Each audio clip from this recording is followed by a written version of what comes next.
नमस्कार। चलिए आज की क्लास शुरू करते हैं।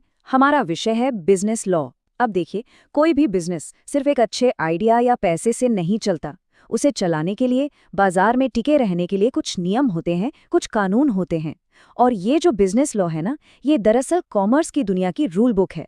यही हमें सिखाती है कि व्यापार की दुनिया में कानूनी तौर पर सही तरीके से कैसे काम करना है। तो चलिए आज हम इसी दिलचस्प विषय के पूरे सिलेबस को जरा समझते हैं। तो सबसे पहले कुछ बुनियादी बातें। ये कोर्स बीकॉम फर्स्ट ईयर के स्टूडेंट्स के लिए है और ये आपका मेजर पेपर 3 है। सबसे अच्छी बात यह है कि इससे कॉमर्स और साइंस दोनों ही स्ट्रीम के स्टूडेंट्स पढ़ सकते हैं।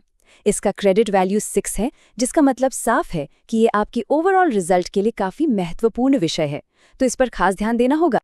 आज हम इस पूरे सिलेबस को समझने के लिए एक तरह का रोड मैप फॉलो करेंगे। सबसे पहले हम देखेंगे कि कॉन्ट्रैक्ट्स क्या होते हैं, जो किसी भी बिजनेस की कह लीजिए नींव होते हैं। फिर हम व्यापार और कंपटीशन से जुड़े कुछ खास कानूनों को जानेंगे। मैं आपको ये भी बताऊंगा कि इस विषय को अच्छे से पढ़ने के लिए सबसे अच्छी किताबें कौन सी हैं। और हाँ, सबसे आखिर में हम इस पर भी बात करेंगे कि इस कोर्स के बाद करियर के कौन-कौन से रोमांचक रास्ते खुलते हैं। चलिए अब सीधे सिलेबस की गहराई में चलते हैं। हमारे कोर्स का जो सबसे पहला और सबसे जरूरी हिस्सा है वो है कॉन्ट्रैक्ट्स, यानी कि अनुबंध। आप इसे किसी भी बिजनेस की इमारत की नींव समझ सकते हैं। अब देखिए, अगर नींव मजबूत नहीं तो इमारत टिक नहीं सकती है ना। ठीक वैसे ही बिना एक सही कॉन्ट्रैक्ट के कोई भी बिजनेस लंबे समय तक नहीं चल सकता। इसीलिए हमारी पहली 2 यूनिट्स इसी नींव को मजबूत करने पर फोकस करती हैं। यूनिट 1 की शुरुआत होती है हमारे एक बहुत ही पुराने और महत्वपूर्ण कानून से, इंडियन कॉन्ट्रैक्ट एक्ट 1872। हम ये समझेंगे कि ये कानून बना कैसे, और क्या आप जानते हैं कि भारत में व्यापार के नियम कोई नई बात नहीं है। हम प्राचीन भारत की व्यापारिक परंपराओं को भी देखेंगे कि उस समय बिजनेस कैसे रेगुलेट होता था। इससे हमें पता चलेगा कि आज के जो कानून हैं उनकी जड़ें कितनी गहरी हैं। इस यूनिट में हम एक कॉन्ट्रैक्ट की पूरी लाइफ साइकिल को समझेंगे। देखिए, एक कॉन्ट्रैक्ट बनता कैसे है। एक पार्टी ऑफर देती है और दूसरी उसे एक्सेप्ट करती है। हम सीखेंगे कि एक वैलिड कॉन्ट्रैक्ट यानी कानूनी रूप से मान्य समझौते के लिए क्या-क्या चीजें जरूरी हैं। फिर हम ये भी देखेंगे कि कॉन्ट्रैक्ट को खत्म कैसे किया जाता है, और अगर कोई पार्टी अपना वादा तोड़ दे, जिसे हम ब्रीच ऑफ कॉन्ट्रैक्ट कहते हैं, तो उसके कानूनी परिणाम क्या होते हैं। ये सारे टॉपिक्स इस यूनिट का आधार हैं। और यहाँ सिर्फ थ्योरी नहीं पढ़नी है। इस यूनिट का सबसे मज़ेदार हिस्सा है इसकी प्रैक्टिकल एक्टिविटी। आप सबको खुद लीजिंग एग्रीमेंट, पार्टनरशिप एग्रीमेंट या एनडीए जैसे असली कॉन्ट्रैक्ट्स बनाने का मौका मिलेगा। यकीन मानिए, जब आप खुद लीगल भाषा लिखेंगे ना, तो थ्योरी को असल दुनिया में इस्तेमाल करना बहुत आसानी से सीख जाएंगे। ठीक है, तो यूनिट 1 में हमने सामान्य नियम सीख लिए। अब यूनिट 2 में हम कुछ स्पेशल कॉन्ट्रैक्ट्स के बारे में जानेंगे। ये कुछ ऐसे खास तरह के समझौते हैं जो बिजनेस में बहुत ज्यादा इस्तेमाल होते हैं, इसलिए इनके लिए कुछ अलग नियम बनाए गए हैं। जैसे क्रिकेट में सामान्य नियम होते हैं, लेकिन T20 के लिए कुछ खास नियम होते हैं। कुछ वैसा ही समझ लीजिए।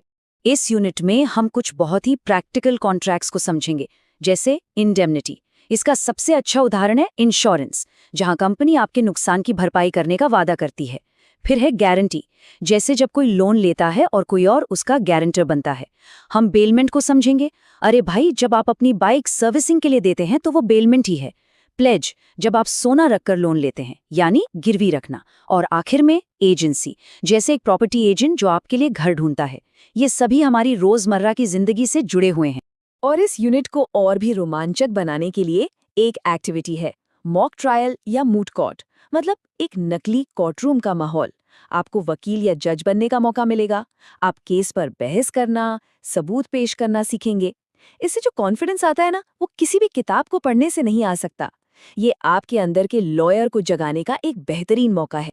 तो कॉन्ट्रैक्ट्स की मजबूत नींव बनाने के बाद अब हम कुछ और खास कानूनों की तरफ बढ़ते हैं। यूनिट 3, 4 और 5 में हम वो नियम जानेंगे जो बाजार को सही तरीके से चलाते हैं। ये कानून ये पक्का करते हैं कि बिजनेस में कोई किसी के साथ धोखा ना कर सके और सबको आगे बढ़ने का बराबर मौका मिले। एक फेयर मार्केट बनाने के लिए ये कानून बहुत जरूरी है। यूनिट 3 का फोकस है नेगोशिएबल इंस्ट्रूमेंट्स पर। ये नाम सुनने में थोड़ा मुश्किल लग सकता है, लेकिन इसका मतलब बहुत आसान है। ये वो कागजात हैं जिनमें पैसे देने का वादा होता है और जिन्हें एक हाथ से दूसरे हाथ में ट्रांसफर किया जा सकता है। इसका सबसे आम उदाहरण क्या है? चेक। हम इस यूनिट में चेक, बिल ऑफ एक्सचेंज और प्रॉमिसरी नोट जैसे इंस्ट्रूमेंट्स के बारे में पढ़ेंगे और ये भी जानेंगे कि भारत में इनका इस्तेमाल कब से हो रहा है। इस यूनिट में हम 2 मुख्य कानूनों पर ध्यान देंगे। पहला है द नेगोशिएबल इंस्ट्रूमेंट एक्ट 1881, जो हमें सिखाता है कि चेक बाउंस होने पर क्या कानूनी कार्रवाई होती है, और दूसरा है द इंडियन पार्टनरशिप एक्ट 1932। ये कानून बताता है कि जब 2 या 2 से ज्यादा लोग मिलकर कोई बिजनेस शुरू करते हैं तो उनके बीच क्या नियम और शर्तें होनी चाहिए ताकि बाद में कोई झगड़ा ना हो। इस यूनिट को सिर्फ क्लासरूम में नहीं पढ़ना है, इसके लिए एक बहुत अच्छी एक्टिविटी है फील्ड विजिट। हम कोशिश करेंगे कि आप किसी लॉ फर्म या किसी बड़ी कंपनी के लीगल डिपार्टमेंट में जाकर देखें कि ये कानून असल में काम कैसे करते हैं। किताबों की दुनिया से बाहर निकलकर प्रैक्टिकल नॉलेज लेने का ये एक शानदार मौका होगा। अच्छा, कभी ऐसा हुआ है कि आपने कोई सामान खरीदा और वो खराब निकला, या किसी सर्विस के लिए पैसे तो दिए पर वो मिली ही नहीं? यूनिट 4 इसी से जुड़ी है। ये हमें कंज्यूमर यानी एक ग्राहक के तौर पर हमारे अधिकारों के बारे में सिखाती है, और साथ ही अगर आप कल अपना बिजनेस शुरू करते हैं तो ये आपको आपकी जिम्मेदारियों के बारे में भी बताती है। इसमें हम कंज्यूमर प्रोटेक्शन और फॉरेन एक्सचेंज मैनेजमेंट दोनों को समझेंगे। इस यूनिट में हम कंज्यूमर प्रोटेक्शन एक्ट को विस्तार से पढ़ेंगे। ये कानून हमें ताकत देता है कि अगर कोई कंपनी हमें खराब सामान या सर्विस दे तो हम कंज्यूमर कोर्ट में उसकी शिकायत कर सकें। इसके अलावा हम फीमा कानून को भी समझेंगे, जो ये तय करता है कि भारत से बाहर पैसा भेजने या बाहर से पैसा मंगाने के नियम क्या हैं। इस यूनिट को मजबूत करने के लिए सबसे अच्छी एक्टिविटी है केस स्टडी कंपटीशन। इसमें आपको एक असली बिजनेस प्रॉब्लम दी जाएगी और आपको एक जासूस की तरह उसकी कानूनी गुत्थियां सुलझानी होंगी। इससे आपकी प्रॉब्लम सॉल्विंग स्किल्स बहुत तेजी से विकसित होंगी, जो किसी भी करियर में सफलता के लिए बहुत जरूरी हैं। अब हम आते हैं सिलेबस की आखिरी यूनिट पर, द कॉम्पिटिशन एक्ट 2002। ये कानून बाजार का रेफरी है। इसका काम ये देखना है कि सभी कंपनियां फेयर गेम खेले। ये कानून किसी एक कंपनी को इतना बड़ा और ताकतवर बनने से रोकता है कि वो पूरे बाजार पर कब्जा कर ले, जिसे हम मोनोपोली कहते हैं। और इसका सीधा फायदा हम ग्राहकों को मिलता है, क्योंकि हमें अच्छी क्वालिटी और कम कीमत पर सामान चुनने के ज्यादा विकल्प मिलते हैं।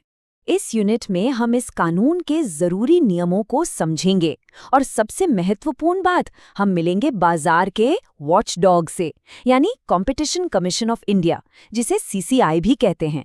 ये वो संस्था है जो बाजार पर नजर रखती है। अगर कोई कंपनी गलत तरीके अपनाकर कंपटीशन खत्म करने की कोशिश करती है तो CCI उसे रोकती है और सजा भी देती है। हम देखेंगे कि CCI ये काम कैसे करती है। और इस यूनिट की समझ को मजबूत करने के लिए सबसे अच्छा तरीका है बहस और चर्चा। बिजनेस लॉ के टॉपिक्स पर डिबेट में हिस्सा लेने से आप सीखते हैं कि अपनी बात को तर्क और सबूतों के साथ कैसे रखना है। ये आपके कम्युनिकेशन स्किल्स को निखारने का एक बेहतरीन तरीका है, जो हर फील्ड में काम आएगा। तो ये था सिलेबस का पूरा ढांचा। अब सवाल ये उठता है कि इन सभी विषयों को गहराई से पढ़ने के लिए किन संसाधनों का उपयोग किया जाए। ये सेक्शन आपकी अपनी लाइब्रेरी की तरह है, जो आपको इस विषय में महारत हासिल करने में मदद करेगी। इस विषय की तैयारी के लिए यहाँ कुछ बेहतरीन किताबें दी गई हैं, जैसे एनडी कपूर की किताब कॉन्सेप्ट्स को बहुत ही सरल भाषा में समझाती है, जो शुरुआत करने के लिए बहुत अच्छी है। साथ ही मैंने कुछ वेब रिसोर्सेज के लिंक्स भी दिए हैं, जहां आपको लेटेस्ट केस स्टडीज और नोट्स मिल सकते हैं। मेरी सलाह है कि आप किताबों से अपने बेसिक्स मजबूत करें और ऑनलाइन रिसोर्सेज से अपडेटेड रहें। किसी भी कोर्स को करने का एक बड़ा उद्देश्य अपने करियर को एक दिशा देना होता है। तो चलिए अब देखते हैं कि बिजनेस लॉ का ये ज्ञान आपको भविष्य में कहां-कहां ले जा सकता है और आपके लिए कौन-कौन से अवसर खोल सकता है। इस कोर्स के बाद आपके लिए करियर के कई दरवाजे खुलते हैं। सरकारी क्षेत्र में आप बैंकों में लीगल ऑफिसर बन सकते हैं, या CB और CCI जैसी संस्थाओं में काम कर सकते हैं जो पूरे बाजार को रेगुलेट करती हैं। प्राइवेट सेक्टर में हर बड़ी कंपनी को एक कॉर्पोरेट लीगल एडवाइजर की जरूरत होती है, जो कंपनी को कानूनी मुश्किलों से बचाता है। आप एक कंप्लायंस ऑफिसर भी बन सकते हैं, जिसका काम ये सुनिश्चित करना होता है कि कंपनी सारे नियम कानूनों का पालन कर रही है। और अगर खुद का बॉस बनना चाहते हैं तो आप अपनी खुद की कंसल्टेंसी शुरू कर सकते हैं और नए स्टार्टअप्स को कानूनी सलाह दे सकते हैं। तो ये था हमारे बिजनेस लॉ के सिलेबस का पूरा रोड मैप। अब मैं चाहता हूं कि आप सब 1 मिनट सोचें इस पूरे सिलेबस में ऐसा कौन सा टॉपिक है जिसके बारे में सुनकर आपको सबसे ज्यादा मजा आया? क्या वो कॉन्ट्रैक्ट्स की दुनिया है, या एक ग्राहक के तौर पर अपने अधिकार जानना, या फिर बाजार के बड़े खिलाड़ियों पर नजर रखना? सोचिएगा जरूर। मुझे उम्मीद है कि इस पहले सेशन से आपको ये समझ आ गया होगा कि ये कोर्स कितना दिलचस्प और प्रैक्टिकल होने वाला है। हम आने वाली क्लासेस में हर यूनिट पर गहराई से बात करेंगे। आगे के लेक्चर्स आपसे मिस ना हो, इसके लिए चैनल को सब्सक्राइब जरूर कर लें। अगली क्लास में मिलते हैं। धन्यवाद।